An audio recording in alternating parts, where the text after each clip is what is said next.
తుర్క చెరువు ఉంది, దాని కింద ప్రగతి నగర్ చెరువు మొత్తం ఆ ఛానల్ మొత్తం కబ్జాలే, దాని మీద ఇల్లు కట్టారు.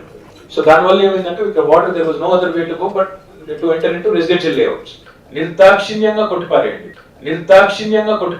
బుల్డోజర్లు పెట్టి మన జేసీబీలు పెట్టి ఎవరు అడ్డం వచ్చినా కూడా పోలీస్ సపోర్ట్ తీసుకుని కొట్టిపారేయండి. Don't spare anybody. నిర్దాక్షిణ్యంగా వ్యవహరిస్తాం ఇప్పటి నుంచి. ఫుట్పాత్ మీద చెప్పుల దుకాణం నడుపుకుంటుంది దళిత అమ్మాయి అనుకుంటా. ఆమె చెప్పుల దుకాణాన్ని తీసి బుల్డోజర్ పెట్టి అవతల ఎత్తి పారేస్తుంటే నేను అడుగుతా ఉన్నా ముఖ్యమంత్రిని, మానవత్వం ఉన్న సర్కార్ చేయాల్సిన పనేనా ఇది? ఒక ప్రెగ్నెంట్ అమ్మాయి నల్ల చెరువులో ఏమడిగింది? సామాన్ తీసుకుంటాను, ప్రెగ్నెంట్ నేను, కొంత సమయం ఇవ్వండి అని అడిగింది.